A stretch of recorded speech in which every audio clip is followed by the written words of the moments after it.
Merhaba, hayırlı vakitler. Bu videomuzda eşek anahtarlık öreceğiz. Şöyle malzemelerimizden hemen başlayalım. 6 milim göz. Gözlerimiz de zaten standart. Şöyle eşeğin pantolonunu bu renk yapmak istedim. Tüm iplerim Peria. Sadece beyaz lady yarndı. İplerin şeyini de göstereyim bir saniye. Kağıdını. Bakın lady yarn bu. Peria'da bu marka. Renk kodlarını hazırlayıp gösterdiğim bir videom var. Hatta 2 tane videom var kanalımda. İsterseniz oraya gidip oradaki renk kodlarına bakarak hangi renkleri kullanmak istediğinizi yazabilirsiniz. Şu an kodları yanımda yok. Onlara bakmam lazım. O yüzden burada kodunu vermeyeyim. Kanalıma gidin. Oradaki o videolardan bakabilirsiniz. Tüm kodlarını, elimde bulunan kullandığım tüm kodları o videolarda söylemiştim. Evet, daha sonra şöyle bir anahtarlığımız var. Makasımı alayım. Tığımı nereye koydum? Bir saniye. Evet, tığım bu şekilde. No 1 numara. 1 numara tulipin tığını kullanacağım. Aslında diğer tığım vardı ama onu bulamadım. Neyse, bunu da kullanıyorum normalde. Başka eksik malzemem. Elyafımız standart zaten. Başka da malzeme yok. Hadi hemen örmeye başlayalım. Şimdi ilk önce kafayla başlayacağım. Şunları bir alayım.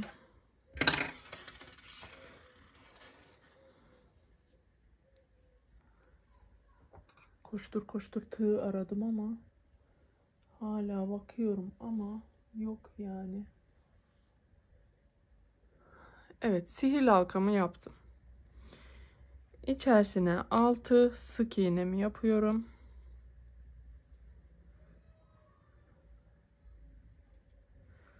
Beş, 6. Sihirli halkamı kapattım. İlmek kaydırma ile birleştiriyorum. Bir üst sırama geçtim. 6 tane çift batıyorum. Sıra başına kadar.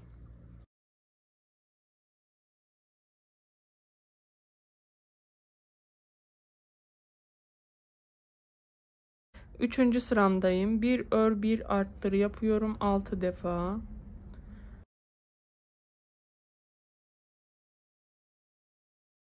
Evet, sıra başıma geldim.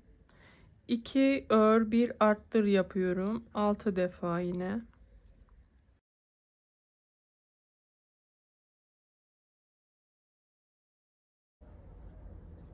Evet, sıra başıma geldim. 3 ör bir arttır yapıyorum 6 defa yine.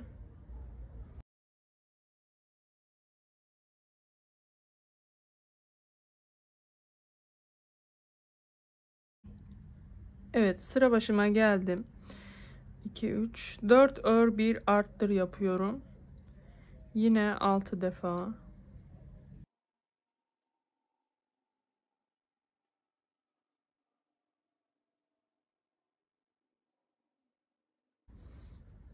Evet, sıra başıma geldim.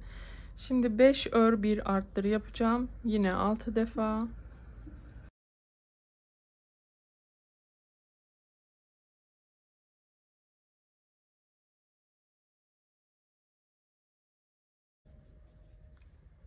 Evet, sıra başıma geldim. Şimdi 7. sırama geçtim. 7 ve 14. sıralar arasını düz bir şekilde öreceğim. Arttırma, eksiltmem yok. Toplamda 8 sıra düz bir şekilde öreceğim.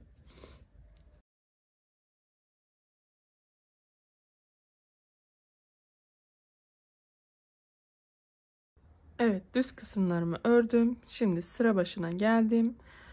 5 düz örüyorum, bir eksiltiyorum. 6 defa yapacağım yine bu işlemde.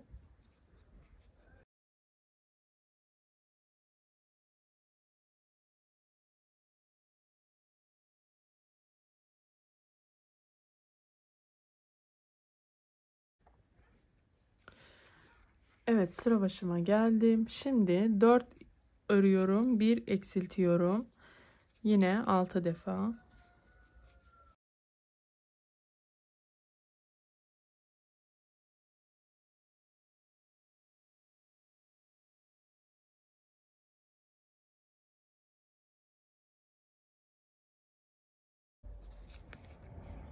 Evet, sıra başıma geldim. Şimdi burada gözlerimi takacağım.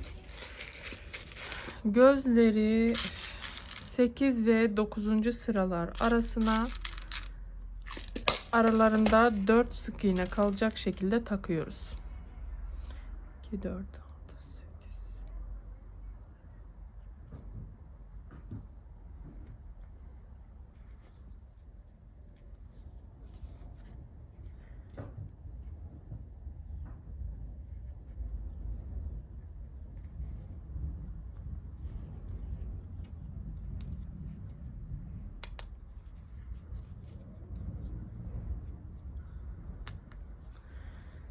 Evet, gözlerimi taktım.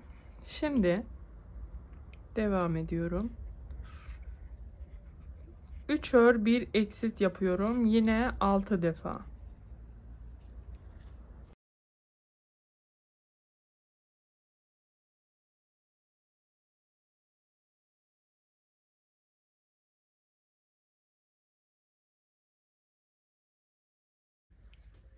Evet, şimdi sıra başıma geldim. Burada biraz elyaf koymaya başlayalım. Son sıramız kaldı zaten.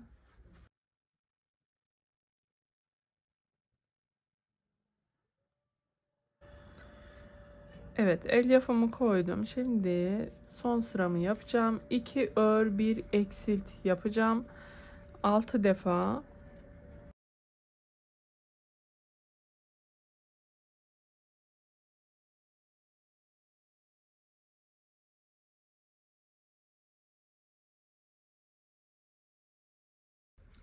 Evet, sıra başıma geldim. Şimdi burada ilmek kaydırma yapıyorum ve ipimi kesiyorum. Bu tığ beni o kadar zorladı ki şu anda. Yani uzun süredir bu tığı kullanmıyorum. Diğerini bulamadım hala. Videoyu durdurup böyle bakıyorum arada ama yok yani. Halbuki akşam elimdeydi. Şu an sabah çekiyorum. Saat bir 9-10 civarı. Yok. Vallahi bulamadık. Evet. Kafa güzel oldu. Bitti. Şimdi şimdi gövdeye başlayalım. Siyah ipimi alıyorum. Sihirli halka ile başlayacağız. Standart.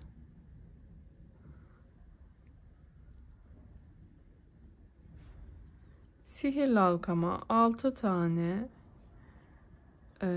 sık iğnemi yapıyorum. 2, 4, 5. Sihirli halkamı kapattım. İki ucunu ilmek kaydırma ile birleştirdim. Bir üst sıraya geçtim. 6 çift batıyorum.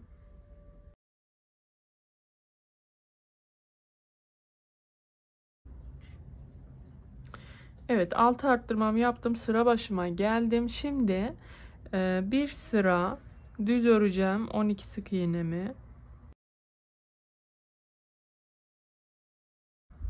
Evet, sıra başıma geldim. Şimdi renk değiştireceğim burada. Gri renkten bir sıra gri yapacağız. Şöyle.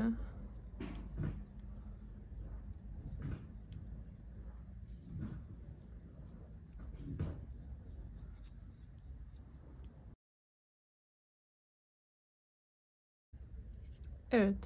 Sıra başıma geldim. Şimdi burada da pantolon rengimize geçeceğiz.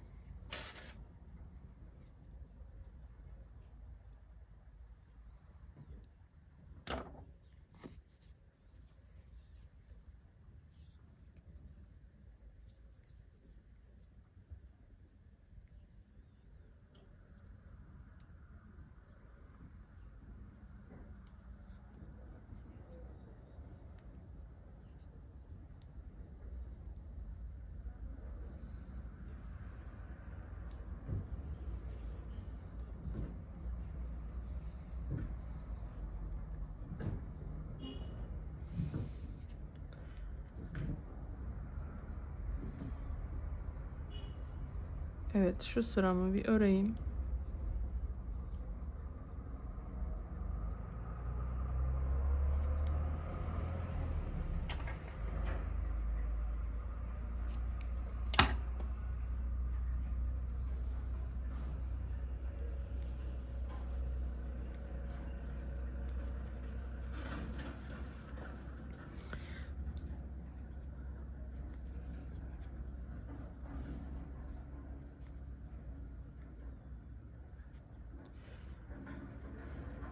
Bu ördüğümüz mavi sıradan sonra, bir sıra maviden sonra 5 sıra daha mavi öreceğiz.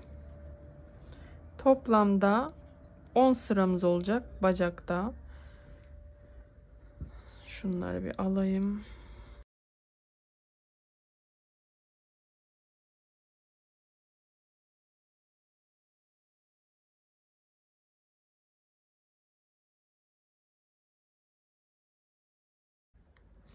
Evet, sıra başıma geldim. Bakın bacağımız bu şekilde 3 sıra siyahımız oluyor, tamam mı? Sihirli halka yaptığım kısmı da sayıyorum sıra olarak. 3 sıra siyahım var, 1 sıra gri ve 2 4 6 sırada mavi oluyor. Bu şekilde bacak sıra sayısına mutlaka dikkat edin. Bazı arkadaşlar bir bacağı küçük, bir bacağı büyük, uzun yani yapabiliyor. Sadece ona dikkat edin. Buradan kesiyorum.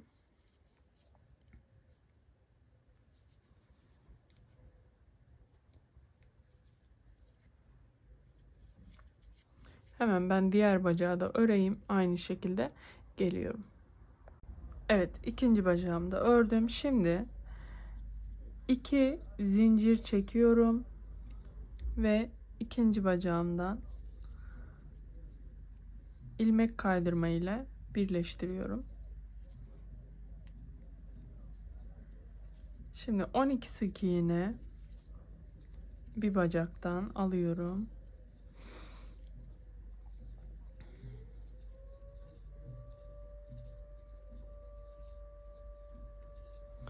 Daha sonra bakın, bacağın şu kısmı var ya, tam zinciri başlattığınız sık iğne. Onun içine tekrar batın. Çünkü o bacak arasında delik oluşmasın. Daha sonra zincirden 2 tane sık iğne aldım ve diğer bacağıma geçtim. Bakın şurada yine aynı zincir kısmına geçtiğimiz kısım var ya, orada şu sık iğneye batın. İlerisine geçmeyin, yoksa yine delik oluşur. Buradan devam ediyorum. Diğer bacağımdaki bütün sık iğneleri alıyorum. Hemen hızlı hızlı. Bu arada tığa elim biraz daha alıştı şu an. Daha pratik, hızlı örebiliyorum. Daha sonra geldik bakın zincir kısmına. Buradan 2 tane daha sık iğne çıkartıyorum. Ve burası benim sıra başım. Buraya eğer belirteç falan koyuyorsanız bu kısma koyun. Daha sonra 2 sıra düz bir şekilde öreceğim. Arttırma, eksiltme yok.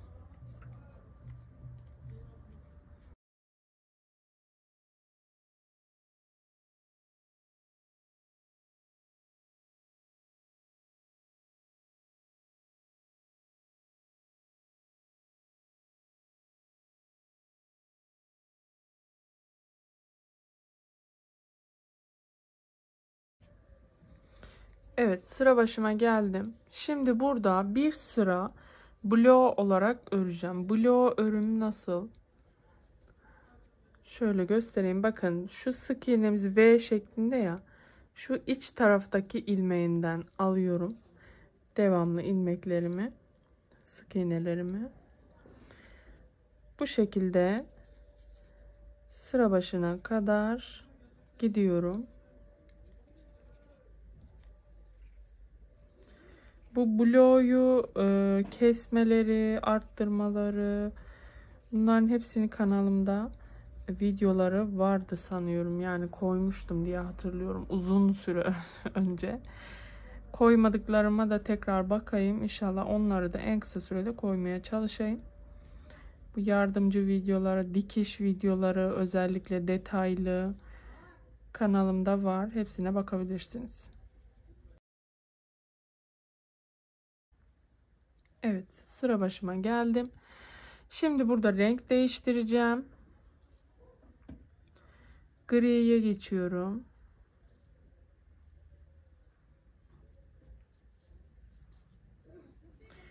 Bu ip de maşallah var ya, mavi. Kopuk kopuk bunu sarmışım. İyi ki tam bittiği noktada ip de bitiyor.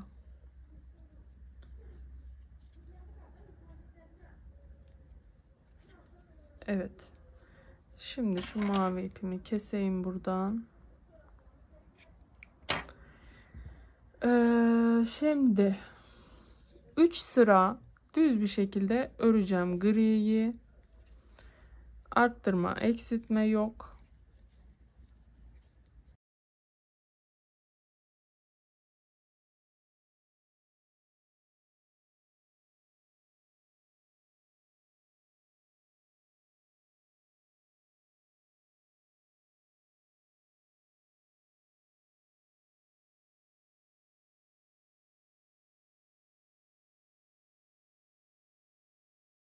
Evet, sıra başına geldim. Şimdi burada bacaklara biraz elyaf koyacağım. Çünkü daha sonra doldururken bu sorun çıkarabilir.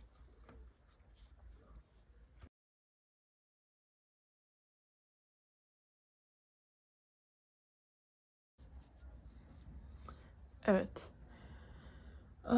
Şimdi 3 ör 1 eksilt yapıyorum. 7 defa.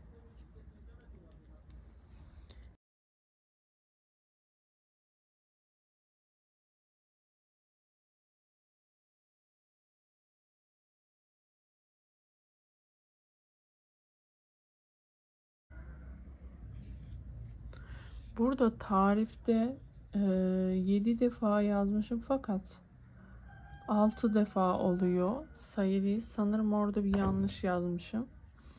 Ona dikkat edin. 6 defa tam uyuyor eksiltmede. Bir ilmek sayımı da kontrol edeyim. 2.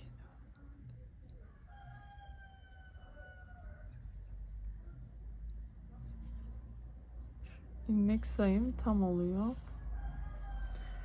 Şimdi bir sıra düzüm örüyorum.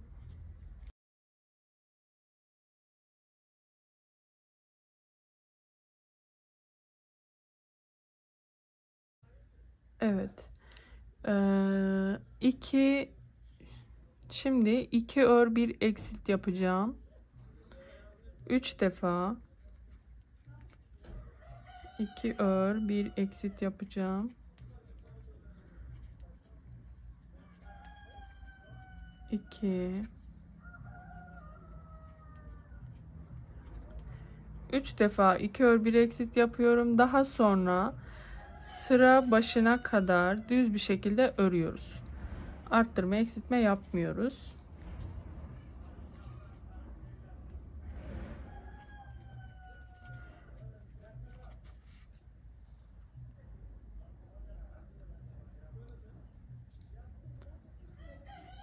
Burada ilmek sayımızın 18 olmasına dikkat edelim. Tamam mı? Daha sonra burada ekstra yapmamız gereken bir şey yok. İlmek sayısının 18 olmasına dikkat edin sadece. Şimdi kalan elyaflarımı koyayım.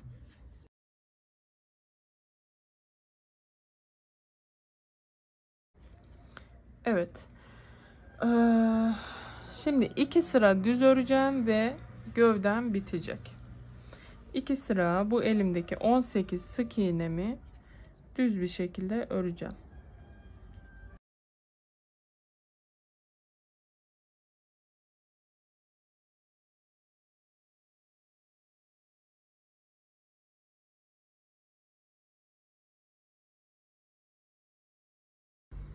Evet, sıra başıma geldim. Şimdi ilmek kaydırma yapıyorum ve gövdemi de burada bitiriyorum.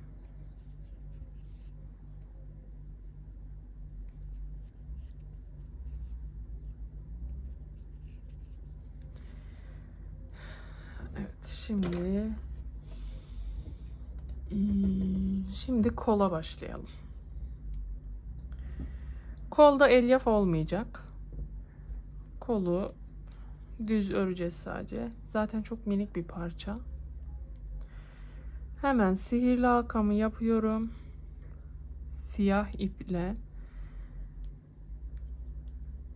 İçerisine 6 sık iğnemi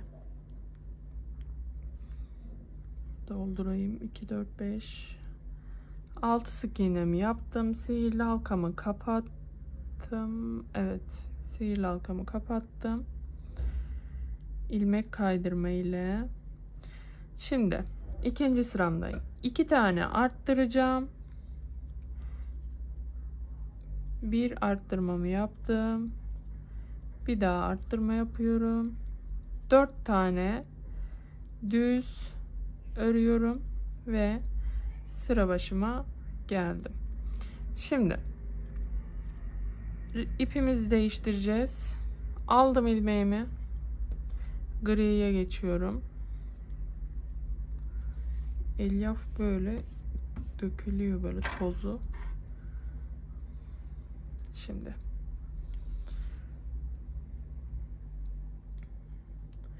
elimde 8 sık iğnem var. Griye geçiyorum.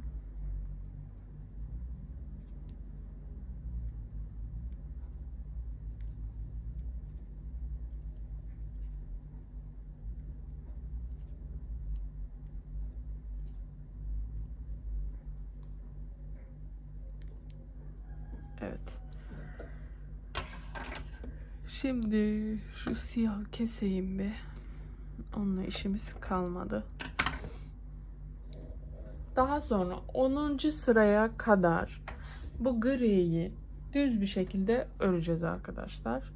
3 4 5 6 7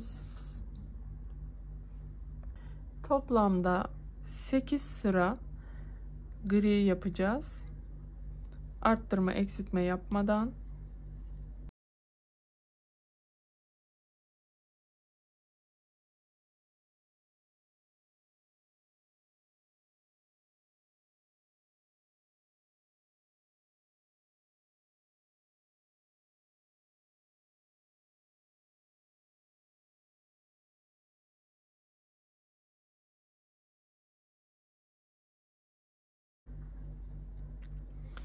Evet, 8 sıra gri'mi ördüm.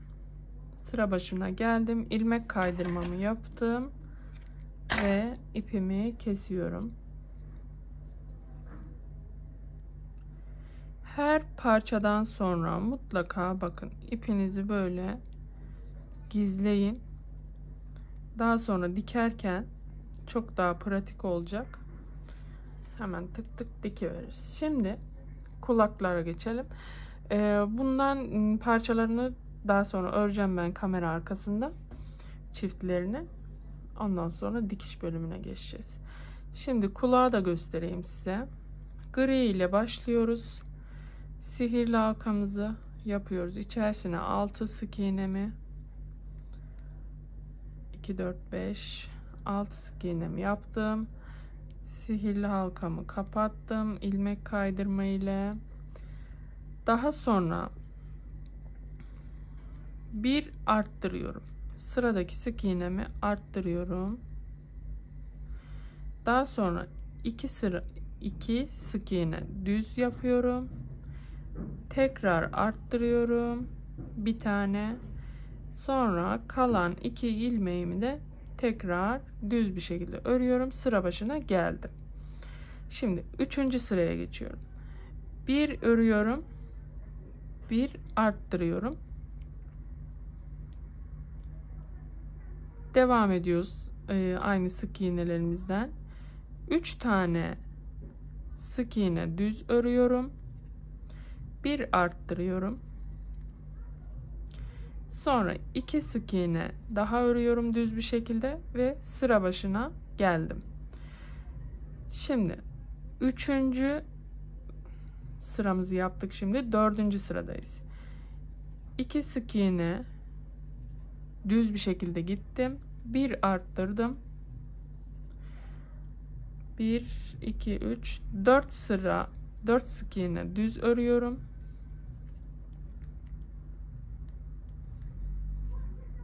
Bir arttırıyorum.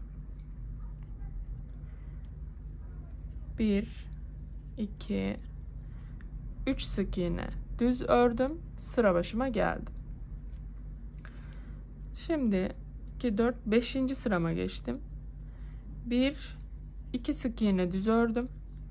Bir arttırdım. 1 2 3 4 5 sık iğne düz ördüm. Bir arttırdım. 1 2 3 sık iğne ördüm ve sıra başıma geldim. Şimdi 2 4 5 6. sıramıza geçtik. 1 2 3 sık iğne ördüm. Bir arttırdım. 1 2 3 4 5 6 sık iğne ördüm. Bir arttırdım. 1 2 3 4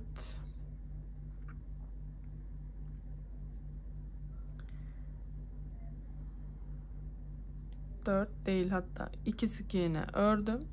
Sıra başıma geldim. Şimdi 2 4 5 6 7. sıramdayım. 1 2 3 4 5 sık iğne ördüm. Bir arttırdım. 1 2 3 4 5 6 7 sık iğne ördüm. Bir arttırdım ve 2 sık iğne daha örüyorum. Sıra başıma geldim. Şimdi bu kısım mutlaka aklınızı karıştırır. Çünkü bu kısım biraz gıcık bir kısım. Ben ezbere biliyorum burayı. Karıştırmış da olabilirim ama karıştırmadım sanırım. Aynı devam. Bu eşeğin tarifini videonun en sonuna bırakacağım. İsterseniz oradan ekran görüntüsü alıp çıktısını alıp daha sonra videoyu izleyerek de örebilirsiniz. İsterseniz de Instagram sayfamda öne çıkanlara sabitlemiştim bunun yine tarifini. Oradan çıktısını alırsınız veya yanınızda telefondan, bilgisayardan açıp o şekilde de bu kulağın sayılarını falan takip edebilirsiniz. Bu tarifte zaten en karışık bu şu kısım var sadece. Diğer taraflarını gayet basit yapabileceğinizi ben düşünüyorum. Şimdi arttırmalarımız bitti. 8. sıramdayım. 8. sıra ve 12. sıraya kadar bu sıraları düz bir şekilde öreceğiz. Arttırma, eksiltme yok. Yani toplamda 5 sıra düz bir şekilde öreceğim ve kulağı bitireceğim.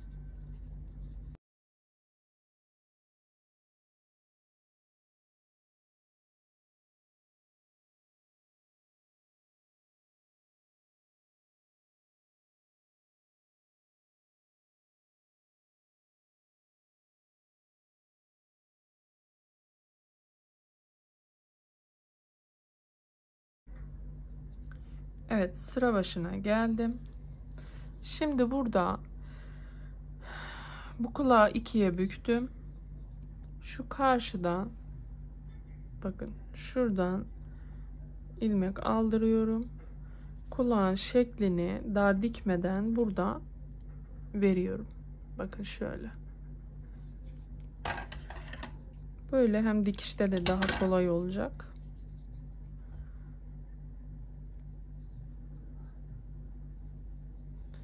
Evet, şimdi bunu da koyayım bir kenara.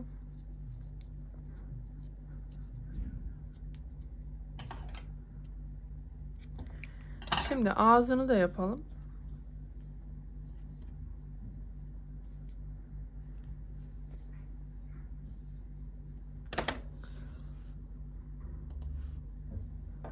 Evet, şunları alayım. Beyaz ipimle başladım. Sihirli halkamı yapıyorum. İçerisine 6 sık iğne.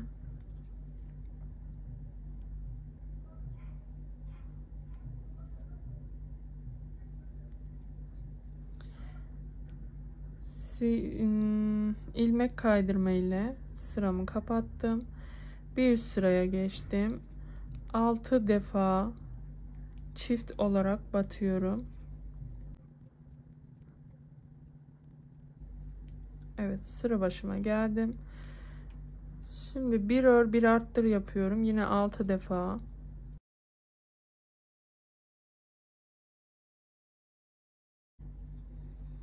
Evet, sıra başıma geldim. 2 ör bir arttır yapıyorum 6 defa.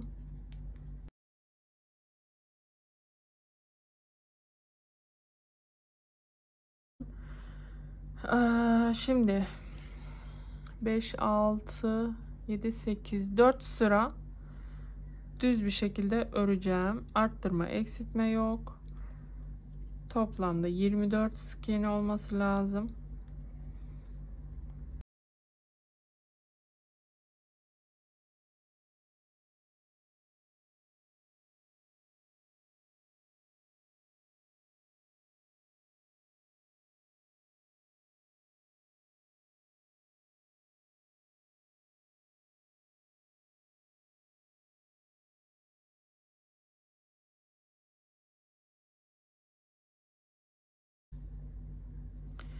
Evet, sıra başıma geldim. Şimdi ilmek kaydırmamı yapıyorum ve ipimi koparıyorum.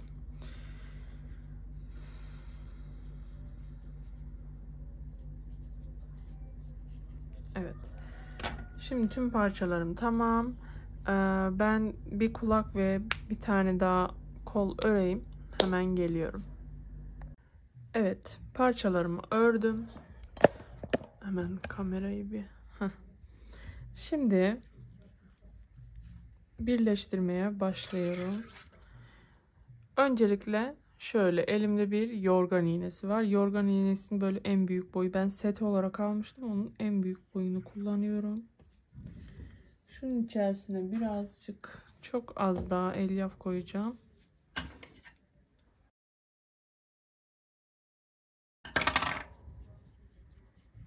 Evet. Şimdi dikerken şuna dikkat edin. Bakın burada renk değiştirdiğim kısım var ya. İlla ki benimkinde bak bir tık belli oluyor. O yüzden burayı arkasına getiriyorum. Burası ön yüzüm. Ona dikkat edin. Ürünün görselliği açısından çok önemli.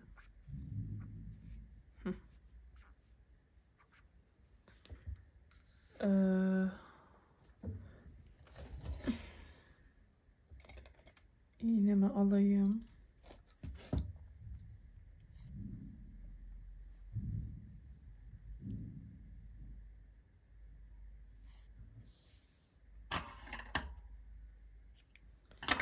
Evet, hemen dikişe başlıyorum. Şöyle ön tarafından giriyorum.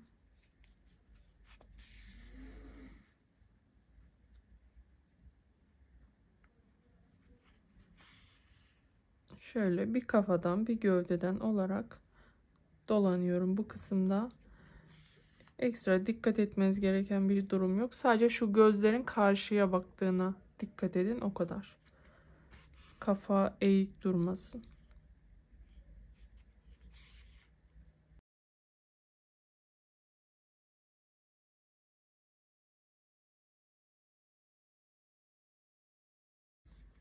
Evet, burada bakın çok az minik bir delik bıraktım.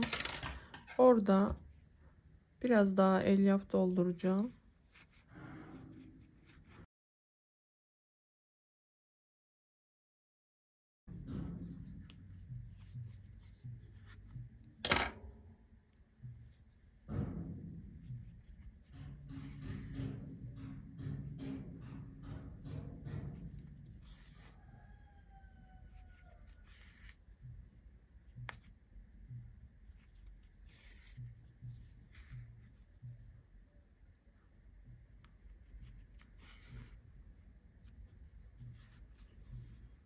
Evet, kafa dikişimiz bu kadar.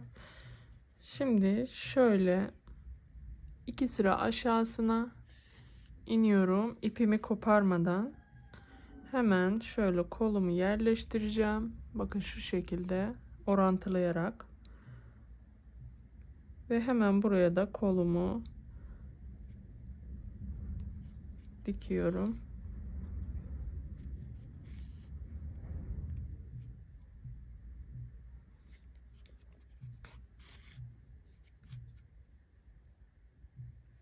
Evet, bu kolu diktim. Karşıya geçiyorum. Hemen bunu da dikeyim.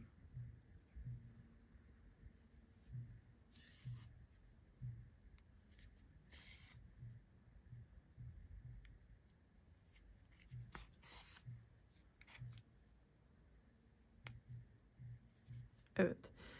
Şimdi şu geldiğim yere geri gidiyorum. Burada düğümleyip kapatacağım.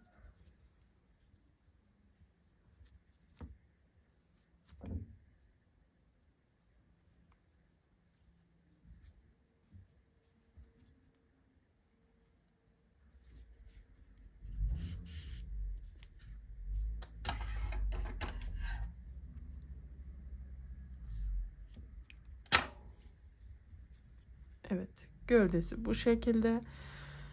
Şimdi buruna falan girmeden isterseniz şu askılarını bir yapalım. Ondan sonra burun kısmına gireriz.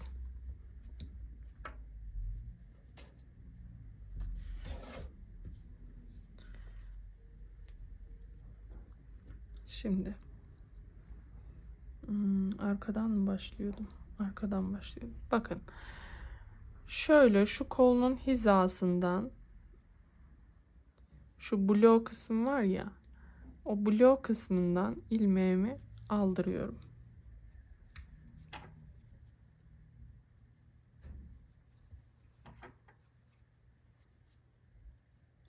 Burada şunu biraz bırakıyorum buraya. Şöyle bir düğüm attırıyorum, sık iğne yaptırıyorum. Sonra şöyle tekrar bir sık iğne daha yapıyorum burada. Sağlamlaştırıyorum. Şimdi 1, 2, 3, 4, 5, 6, 7, 8, 9, 10, 11, 12, 13, 14, 15, 17, 19, 20. 20 tane sık iğnem ama zincirimi çektim. Doladım. Bakın 20 yetmiyor. Bakın 2 tane daha yapsam yeterli olacak sanki. 21, 22. Buranın belli bir sayısı yok. Sadece dikkat etmeniz gereken çok gevşek olmasın. Ona dikkat edin. Hatta bakın 23, 24. 24 tane zincirimi çektim. Şuraya geliyorum. Bakın blok kısmına. Blok kısmının hatta bir üstüne batıyorum. Çünkü orada bloğdan şimdi şey yapacağım. Bir sıra döneceğiz. Daha sonra şurada ilmek kaydırarak 1, 2, 3 defa ilmek kaydırma yaptım. Evet, 3, hatta bir tane daha yapalım. Sanki birbirine çok yakın olacak. Bir tane daha yaptım. Şimdi 24 sık iğne daha çekiyorum. Aman zincir. Allah'ım, zincire sık iğne. Sık iğneye zincir demekten bıkmadım yani. 3, 4,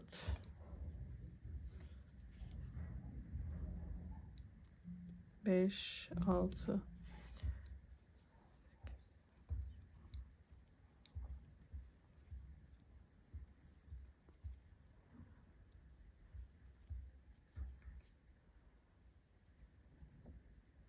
Evet, 24 zinciri de buraya yaptım. Dolandım. Şuraya. Arkası böyle şey olacak. Çarpı şeklinde. İlmek kaydırma yapıyorum. Daha sonra ilmeğimi aldırıyorum. Şimdi ne yapacağım? Şimdi şu blok kısmı var ya.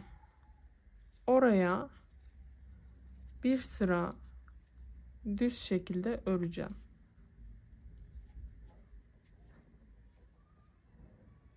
Hemen ipimi koparmadan o blok sırasına geçiyorum ve şöyle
evet, son sık iğneme geldim. İlmek kaydırma ilmek kaydırma yaptım ve şuradan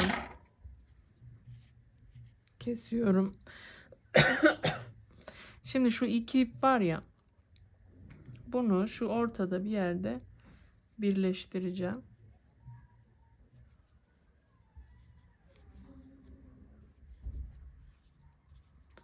İkisini de aynı noktaya getiriyorum.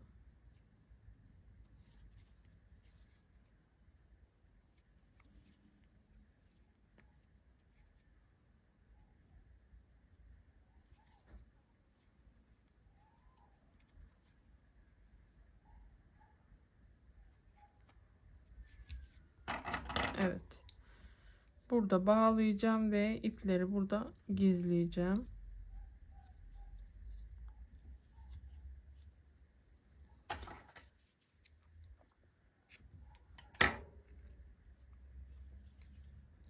Şöyle.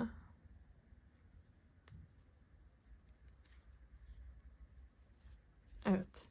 Eşeğin askısı da bu şekilde. Şimdi kulaklara geçelim. Hatta kulaktan önce ağzı yapmak istiyorum, bir saniye.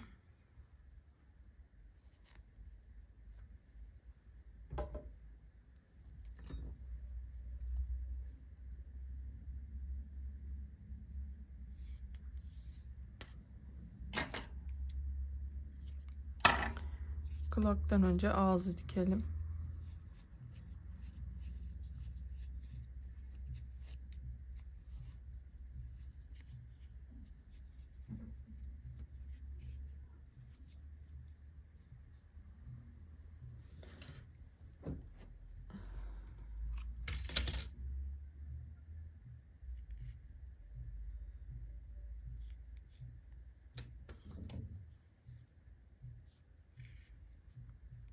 Evet, ağzı böyle yerleştirdim.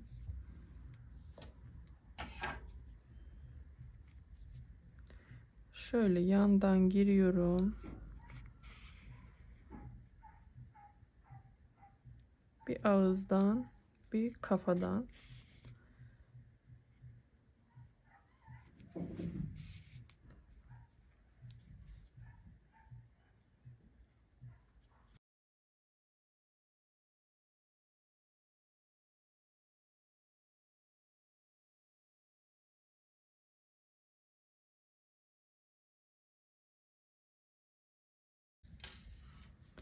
Evet, ağızda diktim. Şöyle şurada ipimi gizleyeyim.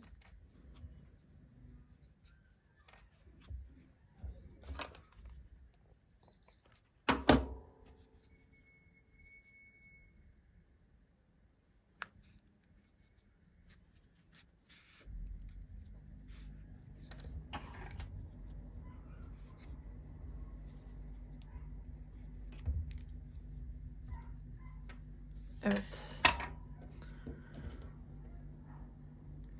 Şimdi kulaklara gelelim.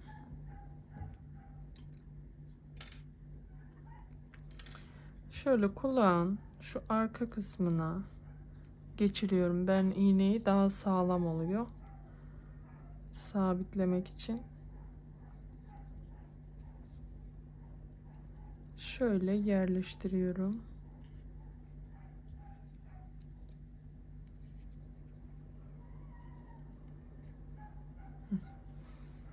Şöyle bakın. Şimdi kulağımızı dikelim. Şöyle ortadan girdim. Şöyle bakın. Şu aşağısından çıkartıyorum.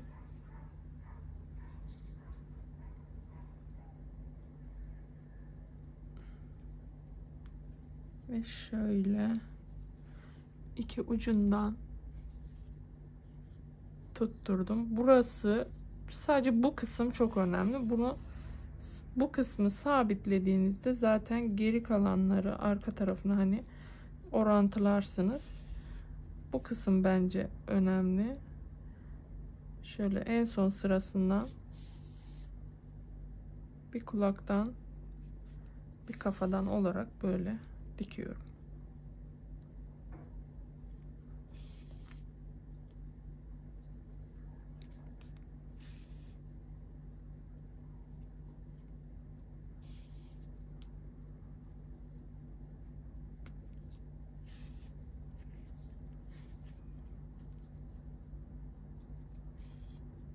Evet, ilk kulağımı diktim. Şimdi ikincisine geçiyorum. Hemen onun da uç kısmına geliyorum. Şu ucunu sabitliyorum. Kalan kısım zaten ön taraf sabitlendiği için rahat oluyor. Evet bakın. Burayı şöyle sabitleyeyim.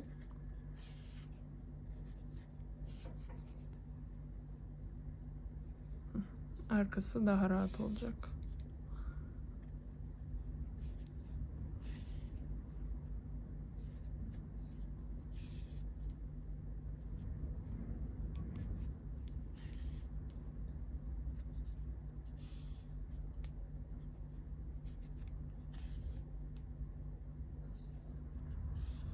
Evet. Kulağımı diktim. Şimdi buradayken anahtarlığımı da dikeceğim. Şöyle kulağın orta kısmına geliyorum. Burada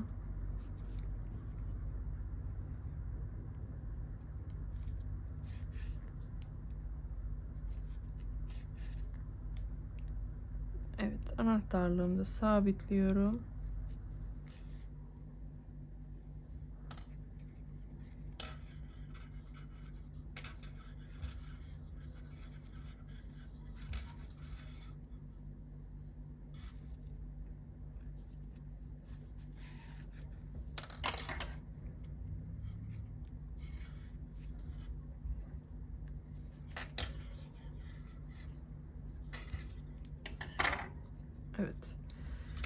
Şimdi gelelim burnuna.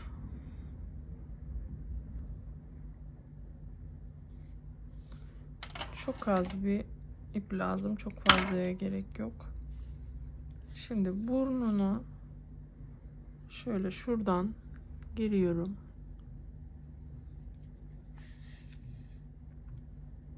Şöyle.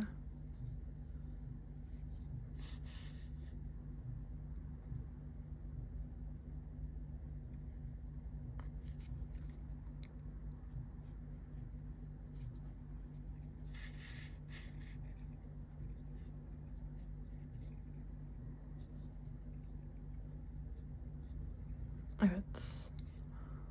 Böyle güzel. Gayet hoştur. Daha ne olsun? Yani. Bence güzel oldu. Şöyle. Şu ipimi de gizleyeyim.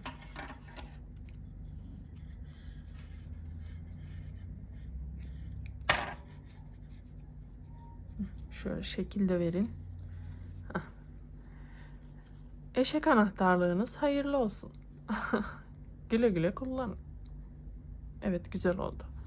Normalde bu boydan benimki bir tık daha küçük olur. Ama